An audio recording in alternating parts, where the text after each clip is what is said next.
Shoot and Score Hockey Talk, where we talk everything hockey. I am John. I'm Mike. I'm Chris.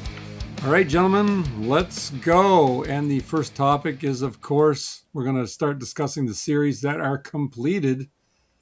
When I first initially started these questions, there was only 3 series completed. Because we went an extra night, now there's 5 series out of the 8 completed. And let's start with Carolina and Ottawa, because I think that they're one of the interesting series. Well, actually, they're all pretty interesting. Now, Carolina won the series in 4 games. Everybody knows that. Ottawa never led for a single second during this series. Nothing. And they went 1 for 21 on the power play. It seems to me Carolina only scored 2 power play goals themselves, I think, the whole series. Mm-hmm. Yep. Gentlemen, did this go according to plan for you? And I'm going to say this in Ottawa's case. What in hell happened? Chris, we might as well start with you. You're the Carolina man. Yeah, I'm the Carolina What in hell happened with Ottawa? And did this go the way you thought it would? And just us talking before we started recording, we really don't agree 100% on what happened. No, I don't think the sweep dictates how the series went. Yes, I know Ottawa never had a lead. Yes, Ottawa only had 1 power play goal. I'm glad you mentioned Carolina only had 2, I think. I'm pretty sure it was only 2. I'm pretty sure it was 2. Yeah, it was probably Stankoven, Mike's boy, both times. Stankoven scored on the power play, I think, on game 4. Mm-hmm. I think. No, this series was a lot tighter. I'm surprised that it went 4, just because I expected more. I think Ottawa had a few bad luck with puck luck, that some posts that they could still be playing now, right? It could be game 6, game 7. So I feel like Carolina, but you can say Carolina earned their breaks because they played hard. Right? Ottawa can skate. They play the same forechecking style. Ottawa would try to get tough. We saw that in the fight right at the start in game 1, and Carolina responded, right. And in the past, some people would say that they didn't respond, especially against Florida and Tampa. So good sign, right? Very happy in Carolina line. Now we come down to next round of playoffs with Philly. Is 6-7 days off going to be a problem? Are we going to see a little bit of a lull, or can they get back up to how they were playing against Ottawa? And that's going to be the big question for Ottawa. I know they're taking a lot of, Brady Tkachuk 0 points. Stützle had 1 point. Drake Batherson, though, had 3 goals, 4 goals. I think it was 4 goals. Yeah, I guess he was a difference maker that was Gary Galley was saying about. Yep.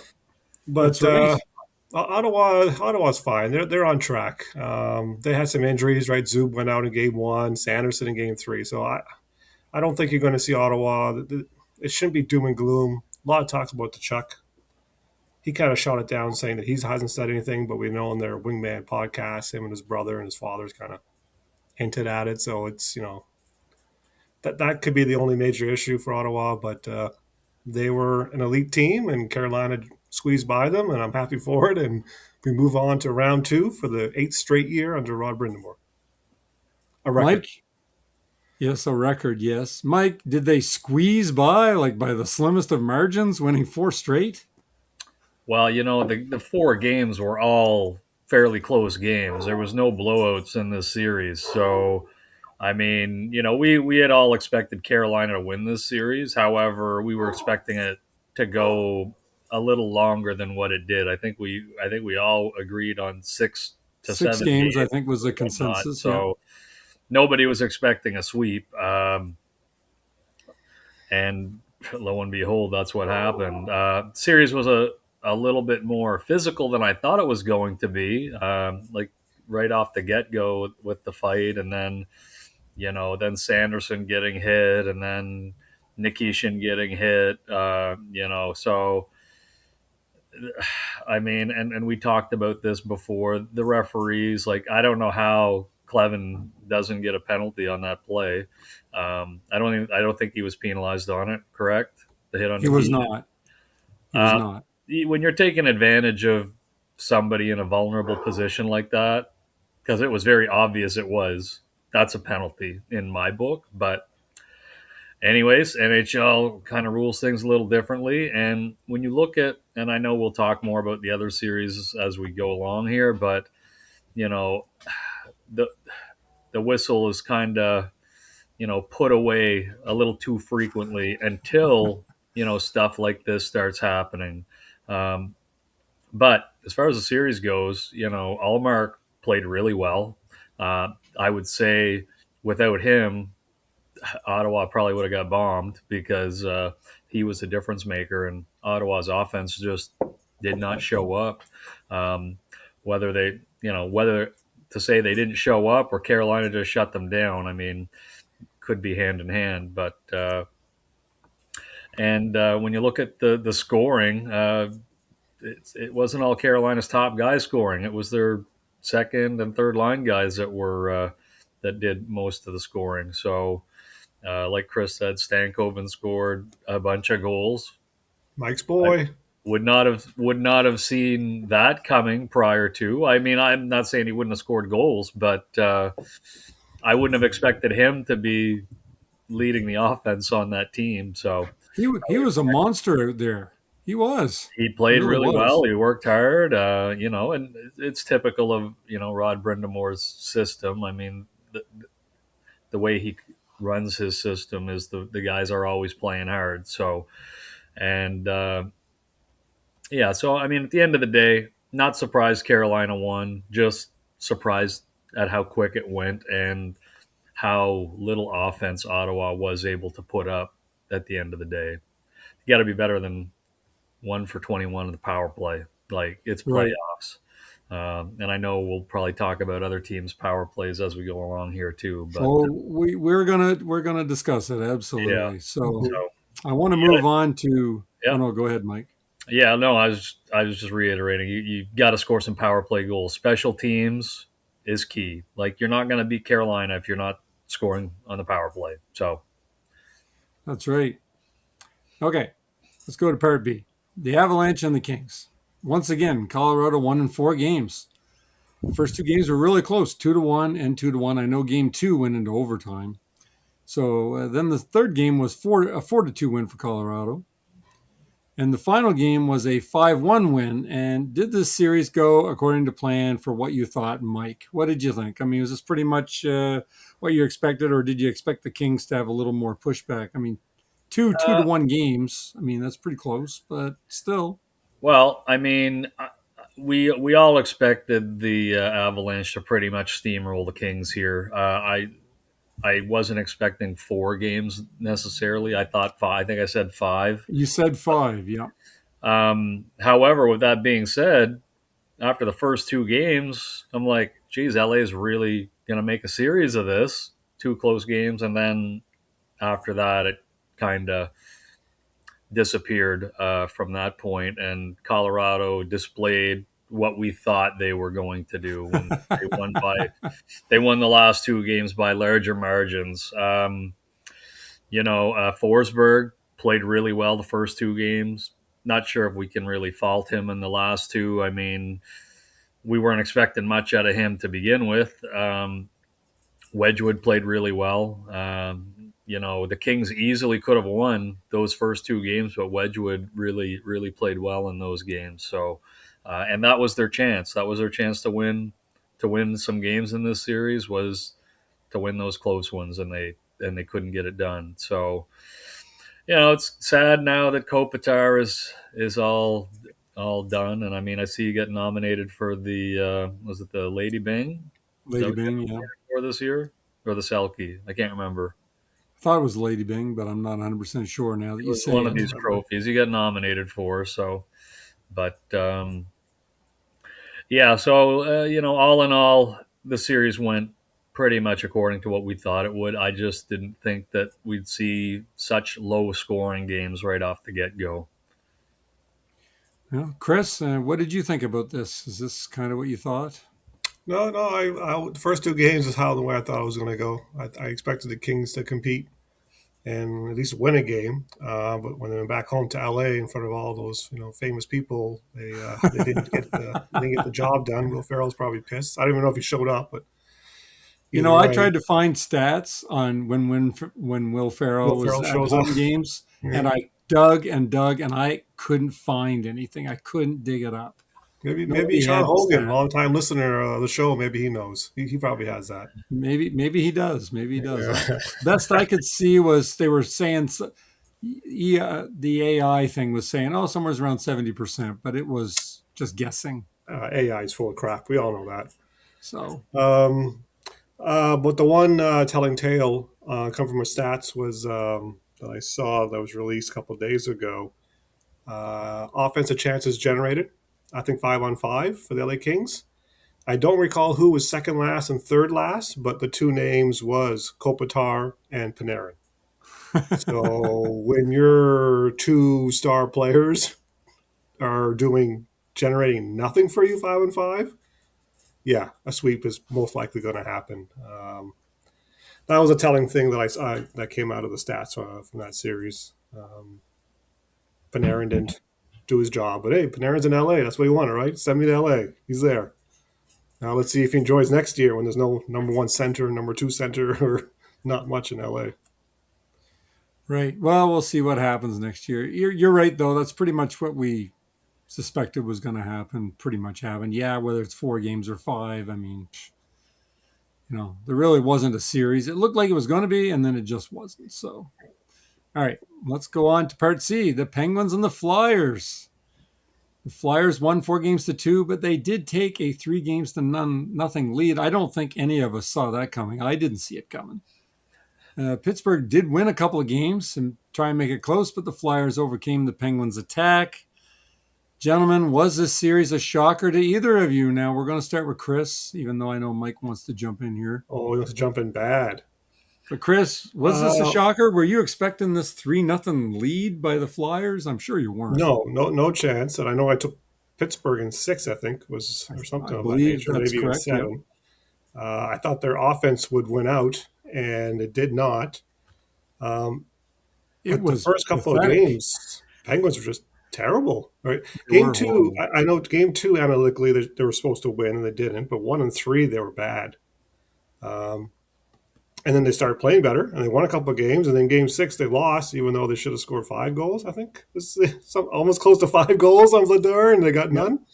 Yep. Um, Your stats said 5 goals, or it was yeah, it so was almost close to 5. 5. So I think the problem with Pittsburgh, you can't fall behind 3-0. No team can fall behind 3-0 and expect to turn it around, right? It's just not plausible. And a rough start by the Pens. And we talked about during the regular season that Anthony Mantha and a bunch of their guys really overachieved in scoring, and it kind of showed off here in the playoffs that those guys could continue what they were doing. So, Right. but yeah, I thought the Penguins' offense was going to prevail, and it didn't. And the Flyers move on. Mike, give us your take on this great series that you must be very happy about. Absolutely happy with this. I would not have seen this happening. So, the reason the Flyers won this series is without question the goaltending. Dan Vladar played excellent. And I He had mean, one bad game. well, I mean, there was a Part of couple one of bad bad game. It bounces that went was in a on bad him. bounce. Yeah, I it was a mean, bad bounce. you're not going to see. I mean, the one that he turned over behind the net, that was bad. But the bounce off the glass behind him, yeah, whatever. I mean, it sucks that cost them the game basically. But without him, they don't win this series. However, like Chris said, game 1, game 3, they played really well. They were lucky to win game 2, very lucky to win game 6.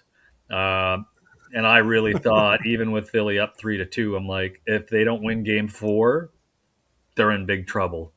And luckily, we have Mr. GW, Cam York. Cam York. Uh, When did you get that? After Stankover, Cam York's his boy. We got it when Ben and I went to Philly. We bought one of the packages, and it came with an autographed puck. And I'll be honest with you, it was random which player you got, and I'm like, please do not be Cam York. Cam York. That's exactly what it was. So, um, I mean, Benji doesn't care. Benji doesn't now care. it's He worth loves all something. the players the same. Yeah, that's right. but the last goal, that shot's going to be stopped pretty much anytime. I'm actually surprised that Seeloffs didn't stop it. And I mean, I don't even know if he was fully screened on it, to be honest with you. I mean, it was just a casual wrist shot. But Philly was being dominated in that game 6. Like, I was losing my mind here watching that game. And I'm like, we got to do something other than just dump the puck in and give it to them. Like, it's got to stop. We need to create something. And then when Martone had the chance in front of the net, I'm like, oh, it's over. And he missed it. Kind of didn't even get a shot off, really. It just kind of rolled No, up. it bounced over a stick, I think. Anyway, but very happy with the series. Flyers played their style very well. I'm still surprised that it happened. But like I said, Dan Vladar won that series. Without him, they were going home. So, Well, Vladar for team superstar. Vladar for team superstar. There you go. I think yeah, and that's I mean probably the other thing too is Philadelphia's power play. I think was 11% in the series, which was even worse than what their regular season power play was. It was 11% because I looked Yeah, it up. and I mean Pittsburgh wasn't really much better. So, luckily, and they had chances. They had chances to score, and they just didn't once it came down I to it. think too that Crosby was injured in the beginning of the series. Sure, he just wasn't doing anything. No, at the start of the series, none of their guys were doing. Once they started winning some games, that's when Crosby and Malkin and Rust and these guys started producing. But when you're Carlson down didn't have a 3 good nothing, it's series, hard is to what I come heard. back. Carlson was like invisible out there. Yeah, well, Hardly ever called his name. one thing I noticed when Pittsburgh had their power play is the Flyers pretty much had someone up on Carlson the whole power play, and they left the other point guy open, so which was Letang, and he walked right in there at one goal that he scored. So, but they were focused on who they needed to cover, and at the end of the day, it ended up working out. So, And I'm going to say something here too. I thought that Sanheim played really well. Sanheim and Ristolainen played really Yeah, well. To be Ristolainen honest with too. you, I'll be honest with you. I thought the whole defense core actually played pretty well, which was very surprising. Drysdale and York? No. Stop They it. played Stop okay. it. When I say play well, I mean Next series, Wiley. Next series. Let's go. Let's move on. better than I expected. So Sanheim played well. You're right. Ristolainen played well. I was quite impressed. I thought, Ristolainen led the team in scoring. Who they would were a have thought factor. that? They were a factor. So, all right. Well, let's go on to part D, and that is the Dallas Stars and Minnesota Wild. Now, Dallas looked great when they were great, and they were great on the power play, and then they looked bad when they were bad, which was pretty much at regular strength. It's like I was watching two different teams at the same time. I didn't know what the hell was going on. The Wild won the series 4-2, and last night, despite the Stars scoring 10 power play goals in the series, it's just insane. This is Minnesota's first series win since 2015, and now they have won a date with the mighty Avalanche, which we may talk about later. What do you think of the series, guys? Is Dallas going to make some big changes to their roster now? Are they able to? Mike, tell me what the hell I was watching here because I couldn't figure it out half the time. 10 power play goals. I am a firm believer that you need to be decent on the power play, decent penalty kill. Here's Dallas scoring power play goals like crazy, and they can't even get it to a game 7. What's going on? Yeah, if you told me before this series that Dallas was going to get 10 power play goals in this series, I would have said, well, they're going to win the series. Like, that's almost unheard of that, you're going to get that many power play goals, especially in 6 games. You're averaging almost 2 a game. So you should expect to win if your power play is performing like that. But 5-on-5, these guys were Oh, that flat. was Like terrible. they did nothing. Very little production out of the defense other than Heskinen. He was the only one noticeable that did much, and most of his scoring too on the power play. So 5-on-5, they did nothing. They needed more out of the depth guys that were doing the scoring in the regular season, and this is what we thought was going to be the strength of Dallas was the depth that they had. But your second and third line guys didn't do much of anything. Ottinger was average. He didn't stand out like Wallstedt. Wallstedt was great. I mean, a lot of these goals that were scored on him on the power play, he had, pretty much no chance on most of them. So, Wallstedt was excellent. I think if Minnesota had gone with Gustafsson, maybe they would have lost this series because Wallstedt played really well. As far as what changes they're going to make, I think you're kind of probably maybe hoping that Jamie Benn retires because I mean you got to give him an olive branch to stay. I guess his contract's up. He's been a lifelong player, so unless he really wants to take a real cheap deal, Tyler Seguin, I know he doesn't have a lot of time left on his contract too, and they missed him. Rupe Hintz, they were missing him, so those two guys out of the lineup, we didn't really notice how much it hurt them in the regular season because they played pretty good when these guys were out. But in the playoffs, they really could have used them. And Mikko Rantanen was nowhere to be found for most of the series. Like last year, he went out and dominated the series against Colorado. Oh yeah, Won them the did series. he ever? So that didn't happen this year. I mean, maybe Minnesota's system was a lot better than what we were giving them credit for. Yeah, they played great. All their players played really well on Minnesota. They got scoring throughout for the most part. So Quinn Hughes, game changer for them. Without Quinn Hughes, they may not have won that series because he played really well.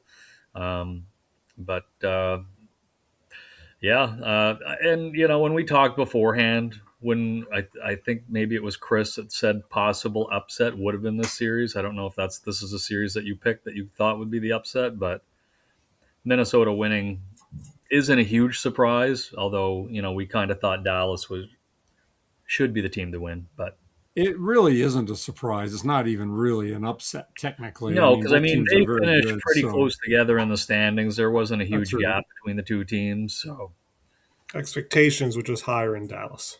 Yeah, exactly. Expectations are higher. Ottinger, did he show up, Chris? That's going to be a talking point again, right? You said he had to. You said that he had to. Did he? Well, he didn't outplay Wallstedt, so No, I guess the answer is no. No, I guess the answer is no. I'm just going to jump on my soapbox real quick to compare Dallas and Carolina. As we know, Carolina has been in the playoffs 8 straight years, won the first round 8 straight times, 3 conference finals. And the narrative has always been, the system doesn't work, the GM, the players, blah, blah, blah, blah, blah, blah, blah. The Dallas Stars, I've been told, has a genius GM in Nil. Genius, super genius, right? He's won the GM of the Year award. I've been told that Dallas has all these superstar players that Carolina doesn't have. I'm sure the last 3 coaches that Dallas have fired are better than Rod Brindamore. And here we are sitting with the Dallas Stars out of the playoffs again. Right? Please, Canadian media, please start focusing on Dallas and leave Carolina alone. They've done a lot more than Dallas has, but you guys keep glazing that team and those players and that GM. Let's not forget, Nil brought in Tyler Myers. Did he play the last game, Mike? Tyler Myers? Oh, they scratched his ass because he sucks. Oh, yeah. Yeah. Matt Dumba. Remember when they brought Matt Dumba in? Oh, they cut him because he sucks. This is Nil, right? Anyways, I'll get off my soapbox now. Show some love to Dallas's failures, guys. Come on. All right, so Yeah, Dallas Stars, 10 power play goals. That should be enough to win, right? Should be. But they got But when killed you 5-on-5. but when you only score one even strength goal in game 6 and one in game 3, you're not going to win many games, even with No, 10 power play goals. it's tough sledding. That's why analytics focuses on 5-on-5 play more than the power play and stuff. Um, but when you look at the numbers, Dallas did have a slight share in expected goals, a little bit over Minnesota. The problem was 3% shooting. You shoot 3% in the NHL over 6 games, you probably are not. It's hard to win. It's hard to win, right? Because the average is 10 or 11% that you should Sure. shoot, right, for the entire team on their average. 3%. So it seems like they held their own. They were a little bit better than Minnesota, but they just couldn't. Maybe that's Wallstad, right? Making some big time saves. Hard to say. I didn't really watch too much of the series. I mostly just watched the stats after the games. But yeah, I don't know. For after this, yeah, Robinson's going to be the big talking point, right? I think he's got 1 year left, right? He's an RFA this year. He is an RFA. Okay. So they have to trade him or sign him. I don't think you're going to trade away a 45 goal scorer. I'm sure you're going to pay the 12 or 13 million, whatever he wants. And then Jim Nill will be told that he's a genius for making that signing. And then we'll see what pieces he has to give away, right, to make everything fit under the cap. But yeah, they got so much talent. I don't see them changing too much. It's one of those things. Even Jay Fresh said it, right? It's you build a team that lasts over years. So when you do run into these bad luck situations, even in the short term, you try again. You try again, right? It's almost like what Carolina does, right? You make a few Right. tweaks and you try again. Not in That's all Toronto. Dallas can really do. Not in Toronto. They just get rid of their players. They just get rid of their best player. Yeah. They just That's do right. that. They just So let the contract run out and say, see ya. And it's a good move. It's a good move. yeah, great move. Great move.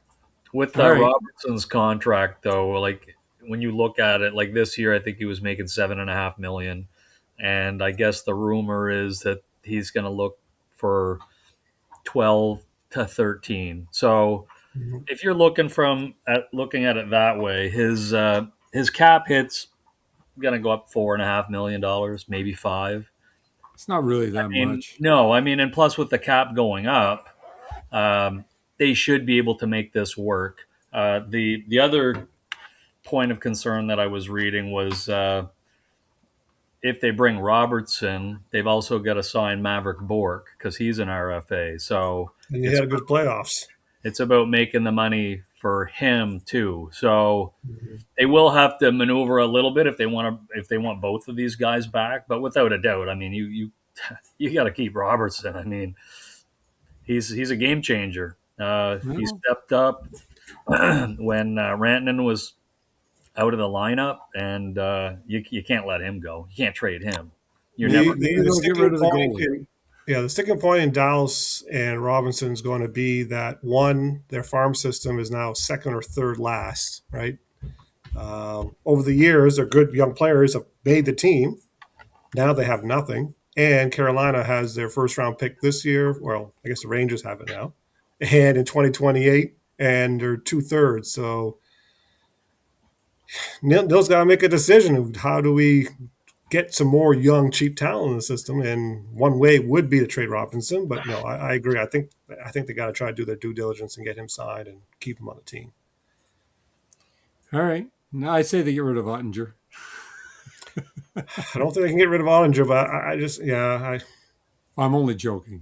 he's a good, like I said, analytically, he's a good goaltender, but he's never really shown that he's an elite goaltender other than that one playoff series against Edmonton. And that's what he's kind of being paid for. And that's where the hype comes from.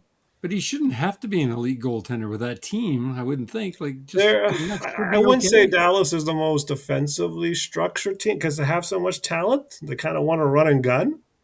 It does leave him, to have to do a little extra work, but that's why they paid him for, right? You still got to win the games, right? Grant Fuhrer and Andy Moog and those guys, Chris Osgood, right? Yep, they just got to win the games. They won the games.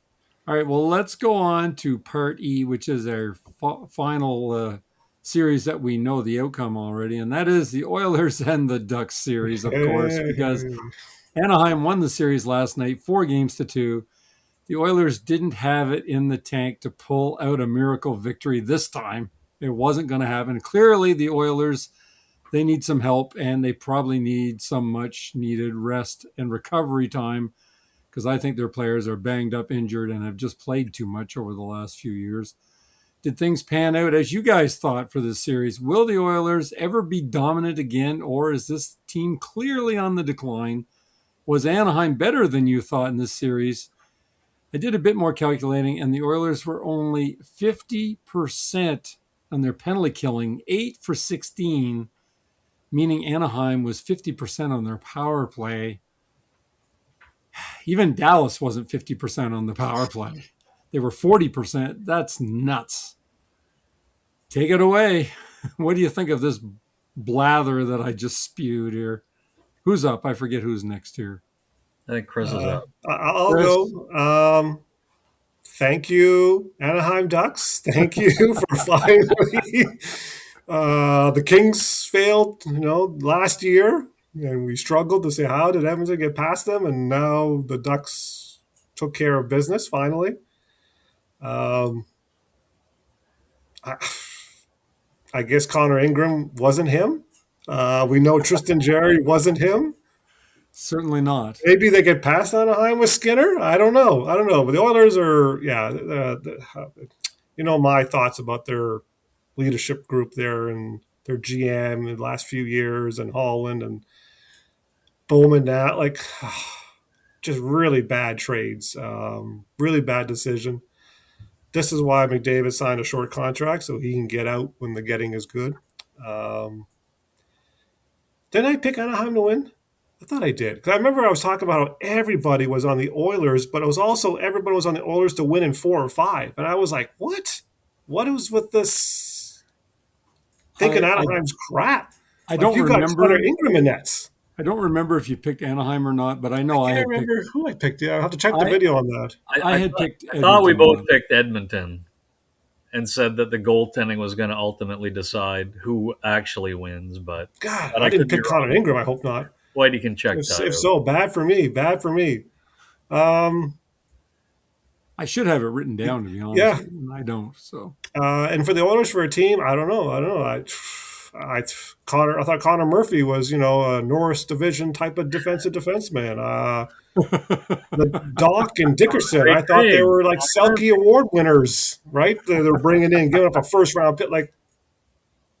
Wow, call me stunned at the results.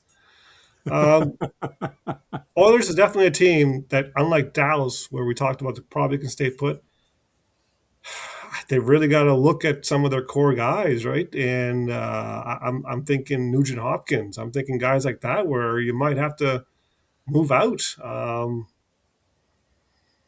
They got less than 2 years to put together a Stanley Cup contending team. I don't know how you do it. Draisaitl had 10 points, right? He had 10 points in 6 games. Right, so it's not like the Stars didn't show up. I know they're saying McDavid was hurt, blah, blah, blah, blah. Draisaitl should be able to be good enough to carry this team through, the first round, and he tried, but... Well, it just goes to show you really do have 3 stars on this team when you look at it. I mean, I think you have to include Bouchard, too, here as a star. Yeah. And you can't get it done with 3 stars. I mean, most teams are lucky to have 1 star. You're blessed if you have 2, and most teams do not have 3. So, it just got the supporting cast just not good enough. Yeah. How's that Jack Roslovic? I remember people making fun of Carolina. How could you let a 20-goal scorer go? Enjoy, Jack Roslovic. Edmonton Oilers fans, enjoy. So that's all I got to say about that. Thank you, Anaheim. We don't have to deal with picking against the Oilers and wondering what happened every round going forward this year. Mike, what do you think of this disaster? And I think that this is the series that I wrote the most about that was finalized because I just couldn't stop writing because I couldn't believe what had happened. So make some sense. Well, give the Anaheim Ducks some credit. I mean, their top line guys, they all showed up. Gauthier, Carlson, Troy Terry. They even were getting goals from Kreider and Killorn. And, Seneke and these guys too. So I mean, they and Dostal clearly the better of the two goalies, which going into this series was a You bit of a didn't coin know. flip because he struggled down the stretch, and Ingram down the stretch was a little bit better. So, but ultimately Anaheim exposed the Oilers' weaknesses. And the Oilers were never a great defensive team. They win their games on offense, and Anaheim, like you said, 8 for 16 on the power play. Former Flyer pick Cutter Gauthier did he get a hat trick one game, I think. So Anaheim's offense was great, and no, not to discount Edmonton, like Chris said, Draisaitl was excellent, like 10 points, and Yeah, and he wasn't 100% either. I doubt he was, but he was productive. But Oh the yeah, secondary scoring, kind of dried up. Aside from the early games when they got a couple of goals from Szymanski and Kapanen? forget who the other guy Kapanen, was, right? but Kapanen had a few. Yeah, yeah. So I mean, they didn't get a ton of production. I don't think Nugent Hopkins did too much in this series either. I don't recall him getting many no, points, but um, the Oilers, like the goaltending again, like regardless of how this team wins or loses, the focus is always going to be on the goaltending on that team because going into year after year, it's always the focal point that the goaltending is not good enough. And this trade that they made, I know we've blasted it enough times. Clearly wasn't the answer, and everybody's seen this a mile away. Like the moment the ink was dry in the trade, that this was not going to make a difference for them. Now they're saddled with Jarry's $5.5 million contract for 2 more years, and very obvious that they don't want him as the starter at this point. So they're going to have to be real creative this offseason to do something. And I don't know what they're going to do in the offseason, but you would think maybe they would make a play for maybe Gustafson from Minnesota since Wallstedt looks like he's stepped up.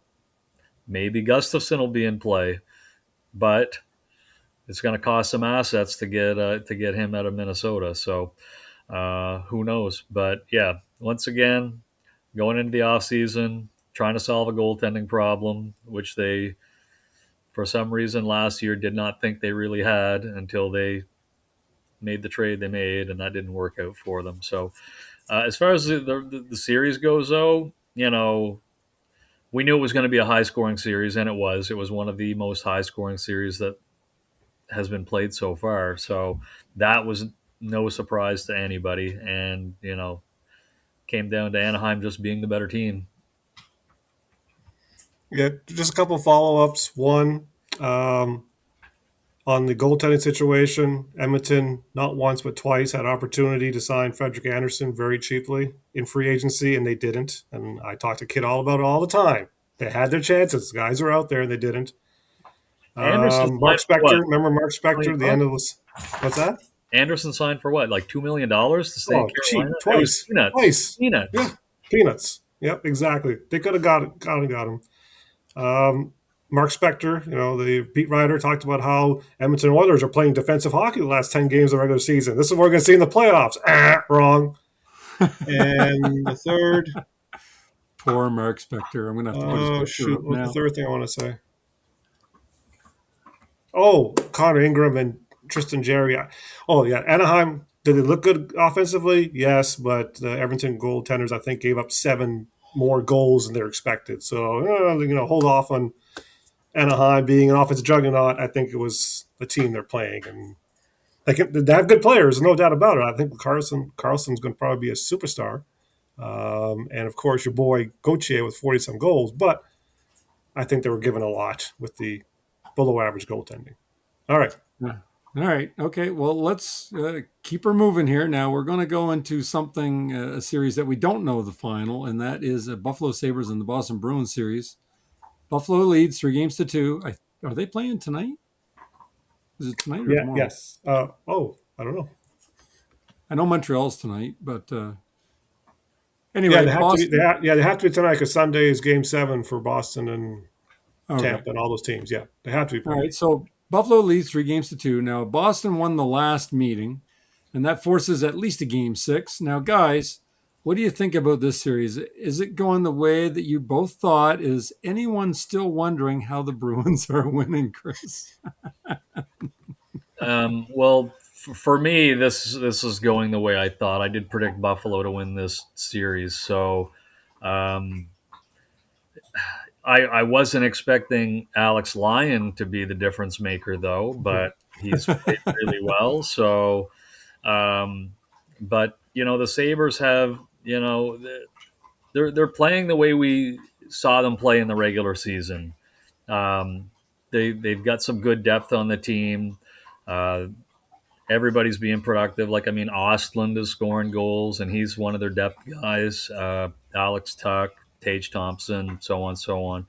The defense, Byram and Dahlin have been good. So, I was expecting Boston's top line to be doing a little bit more than what they're doing. Pasternak and Geeky are not scoring at the same clip they were in the regular season. So, um, perhaps this is part of the reason why Boston is trailing in this series. But Buffalo has played great. I mean, I don't even necessarily agree that they should have yanked Luukkonen out of the starting job, but who can argue with the results in hindsight? I mean, Lions played really well. Former Flyer goalie too, so you can see where he got all of his training, right? So Right. So, and then they had to get rid of former him. Flyer goalie's a starter somewhere, right? So, Exactly. um, I mean, Swayman's been good. He hasn't been terrible, but Buffalo's really putting the pressure on him, and a couple of games they did score 4 or 5 goals on him. So I seen him come off the ice when he got pulled there and chewed the guys out pretty good. So good on him. Uh, Mhm. Someone's got to send a message to this team to step it up because I don't know, but. Buffalo winning the series is what I kind of thought was going to happen, just based off of, and this was one of the series that I thought regular season play was going to kind of look fairly similar in the playoffs. Was this series? I know the other series it changes quite a bit, but this series here, I figured regular season play was going to carry over, and so far it looks like it has. Chris, what do you think? How is analytics for you here? Uh, well, the first game Boston blew it. They had a chance to go up. They were Uh, 5 minutes away from winning that game. 5 minutes. Game 4, there was a no-show, and I saw Swayman come off and yell at his teammates, and that's why I knew Game He 5 did. Boston was going to come play, and I expected them to win on the road, and they did, right? Because that effort was terrible in Game 4. Uh, so now they're home. I feel like Buffalo needs to win this one. Um, I think they really do need to win this Game 6. Because if it goes back 7 in Buffalo, then I really believe Boston is going to pull this comeback on them. For the goalies, yeah, Swayman a little bit above average. Linen's been really good for them. Can he keep that up? That's another question. Pasternak, hopefully that goal in Game 5 is going to get him going. I have seen a little bit of this to kind of see what's going on, and yeah, he's not burying the passes that Pasternak gives him, so it's not surprising, right? He's not going to continue to score at that level. But yeah, I think Buffalo's got to respond tonight in Boston and take this down. And if not, I'd be worried about Buffalo at home in Game 7. Well, I've always said that when it comes to game sevens, anything is possible. I would never say that a team could not win a game 7. If it gets to game 7, flip the coin. Who knows? You just never know. And I don't buy much about home ice advantage either. I don't, especially in game No. 7. Home ice in hockey kind of died when the old Boston Garden and Yeah. Blackhawks Chicago Stadium, when those unique setups went away, home ice kind of went away. It did. All right. Well, let's go on to Mike's second favorite series. And that's Tampa Bay and Oh yeah, Montreal. oh yeah. The Put on another games, jersey, Mike. the Put on games another have Habs been jersey. fun to watch, and we've said that before. But both teams have had trouble staying out of the penalty box. But it was a much calmer game on Wednesday, and I believe that plays right into Montreal's hands. Now, Montreal's up 3-2 and heads back home for Game 6 tonight, and we are recording this on Friday night. Can Montreal slay the beast? What about the goaltending here, guys? Who has outplayed whom? And lastly, I just want to say Gallagher was inserted into the lineup for the first time the other night for his first game, and he scores 3 minutes into the game. What a shocker. Is Martin St. Louis a genius? Chris, is Martin St. Louis No, a he's genius? not a genius. Stop it. Martin St. Louis is not a genius. Yeah, and don't forget Gallagher played a whole 6 minutes and 52 seconds or something like that. So yeah, 652, yep. he made his impact right away. Other than that, obviously, yeah, he's not doing too much for that group. This series is baffling to me on why Tampa is not able to take it to another level. I just think should that have. they can't. I think that they can't. It's starting to look that way, right? Maybe tonight they hit the level, boom, boom, win Game 6, win Game 7, move on, and then we forget all about what Montreal did, right? That's a possibility, but I've tried to watch some of this stuff, and it's even. Everything seems so even between the teams. Statistically, you watch them on the ice. It's very strange. I know, Mike, you shared about Vasilevsky's struggles in the playoffs recently, but I think I saw something about Kucherov only has 1 goal in 15 or 16 last playoff games, right?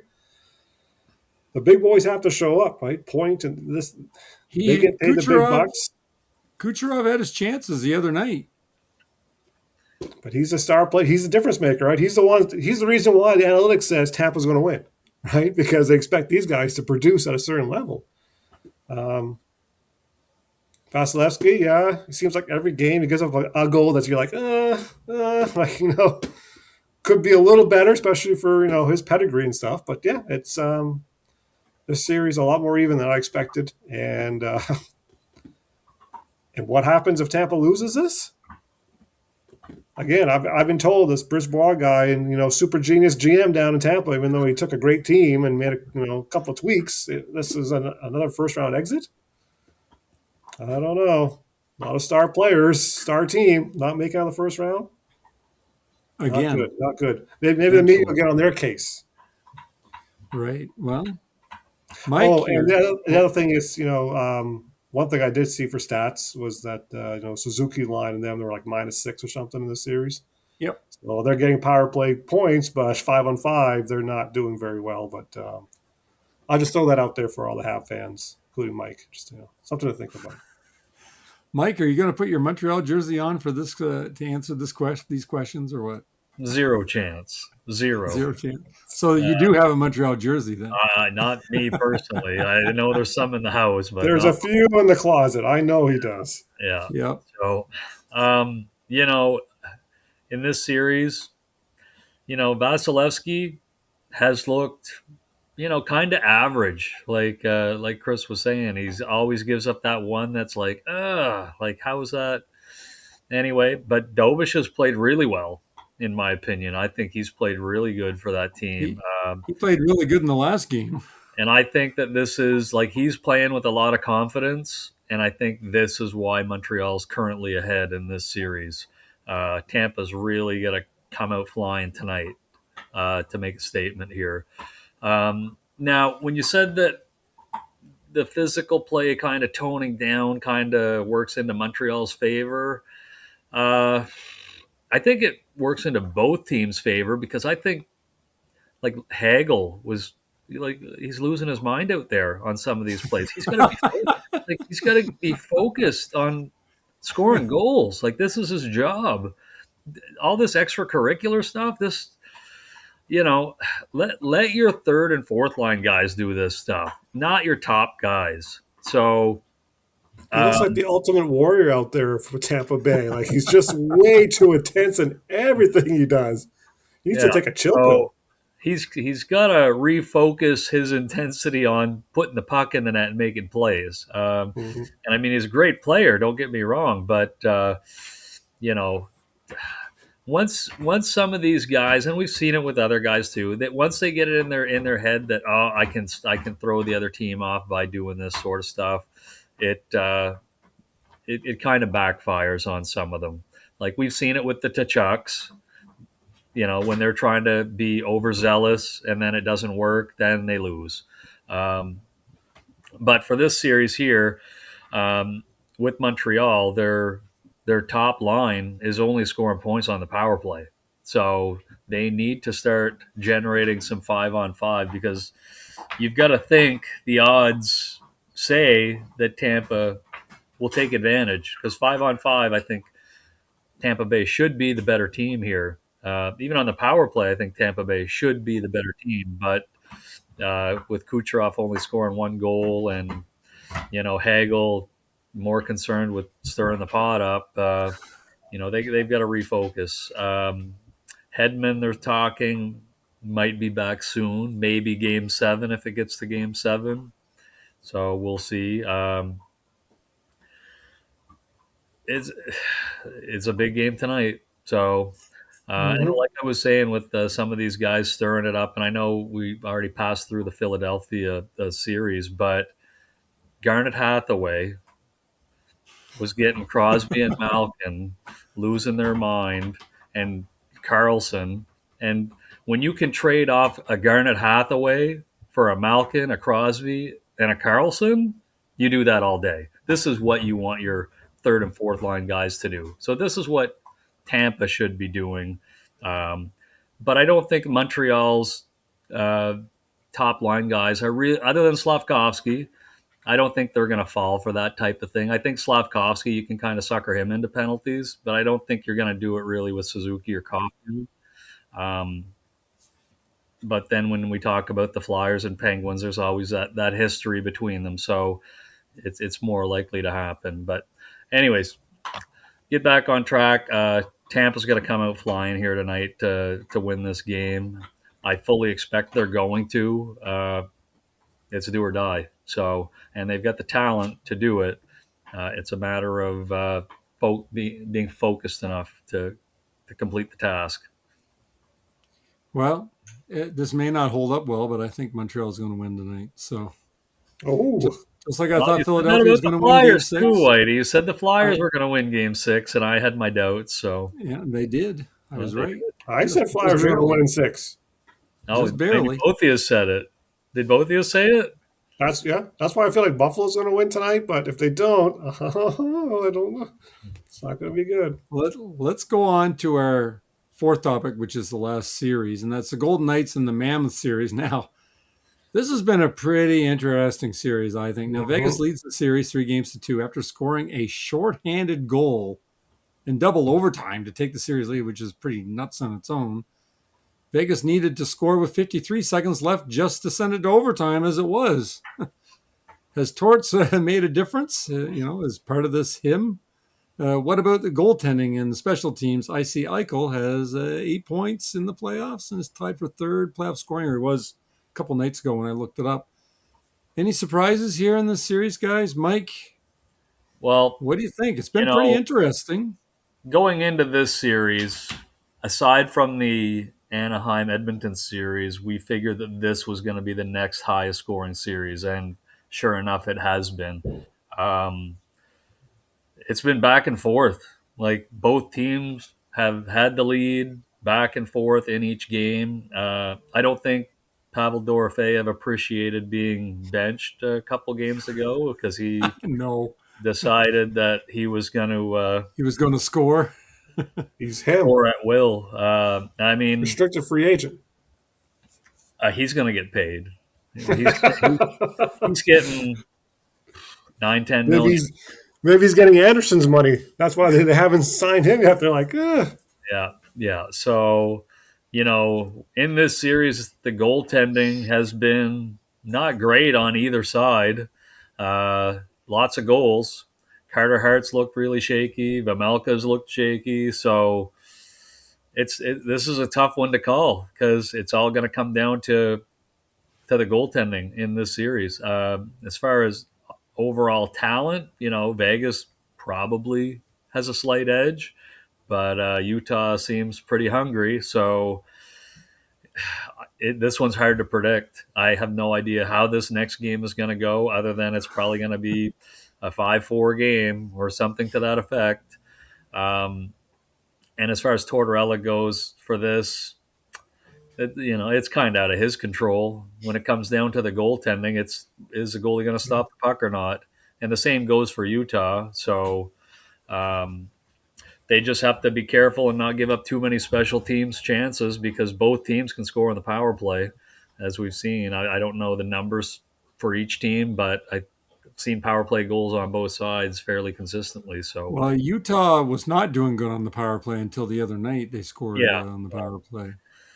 But this is a tough one to call. So if Vegas can close this out in the next game, I suggest they do because Game 7, you're never going to know what's going to happen there.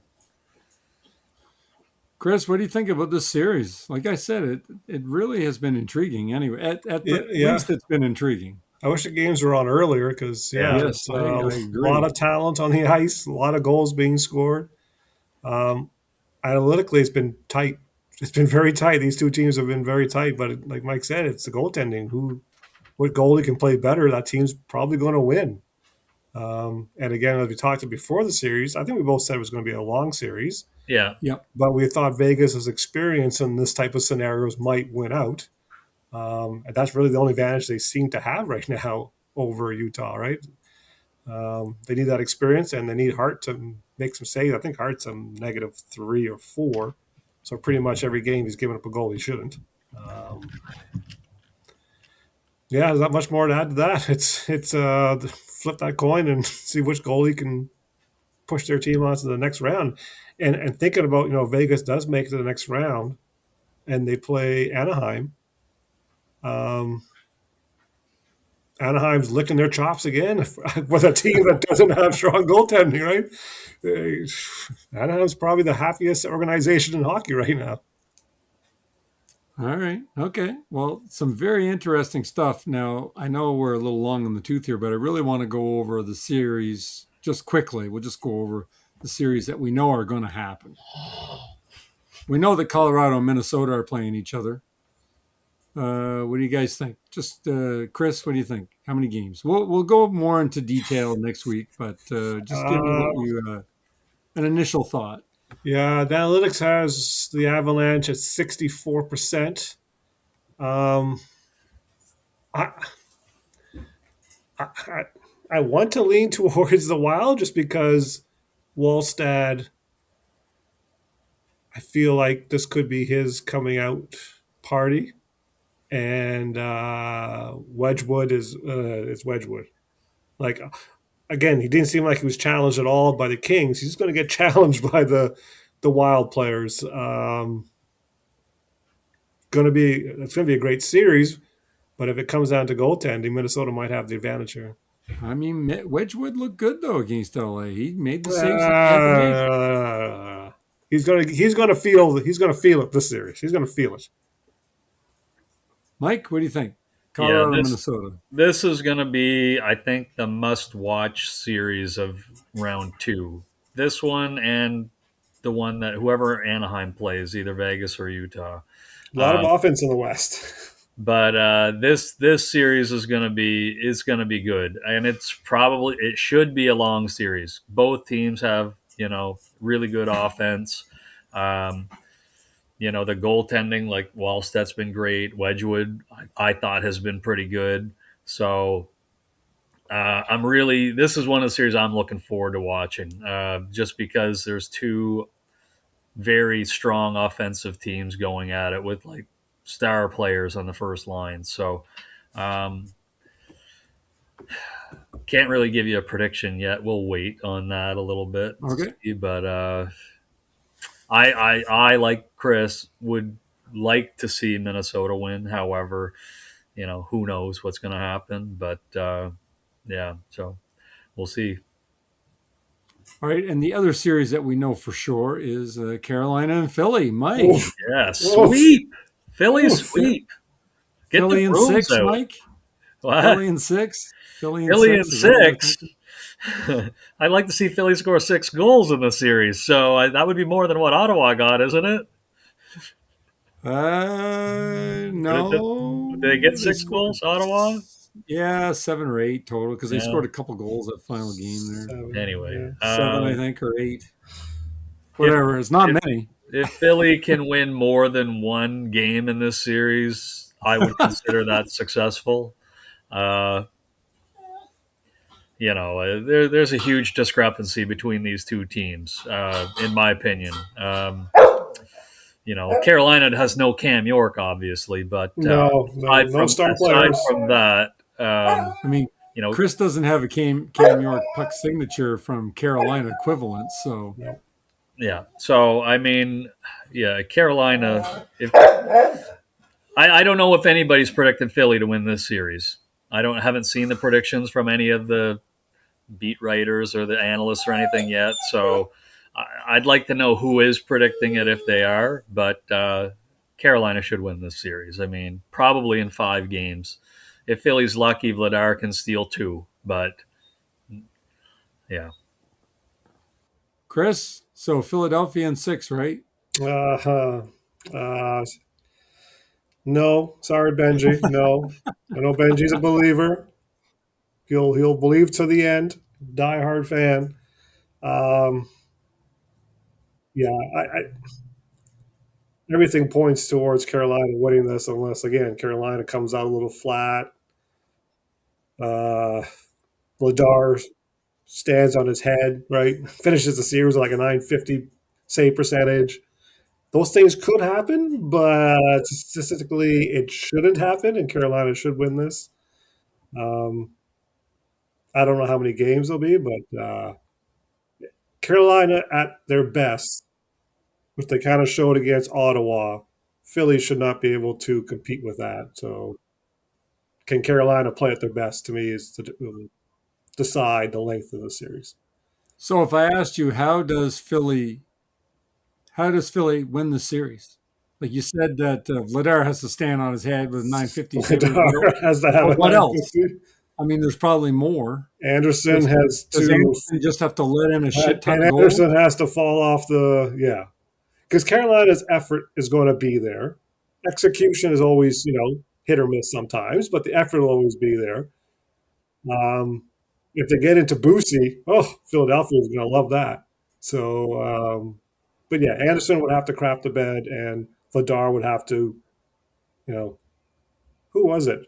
The Boston goalie, Tuukka Rask. He had a 968 against Carolina when they beat them in 5 or 4, right? It's going to take that type of effort, I think. What did you say it was? 968? It was 960 something. Tuukka Rask. Yeah. Good Lord. Well, you had said to me about 950, and I'm like, yeah, that doesn't happen very often. But I guess in a series it's possible, but it's pretty rare. Yeah, I mean, I can't see Philly winning this series, but hey, it's the Stanley Cup. They played the series for a reason. I've seen strange things happen that I never thought was going to happen. So, and Nikishkin practice, Ehlers practice, so we look healthy and ready to go. Is there anything else you guys wanted to go over? The only thing I wanted to mention was that the Toronto Maple Leafs had attempted to get their new GM and were rejected. So they, I guess, asked permission to speak to Tampa's GM, Julien Brisebois, and genius, super genius. And they were not given a warm welcome to do so, I guess. So. Oh, well.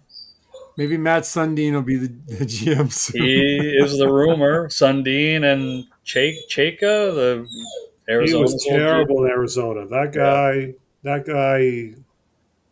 Anyways, good luck, Toronto. Well, it's all over for Toronto anyway, so it doesn't really matter. It'll be all over for sure. All right. Like, share, and subscribe, guys, and we will talk to you next week. Later.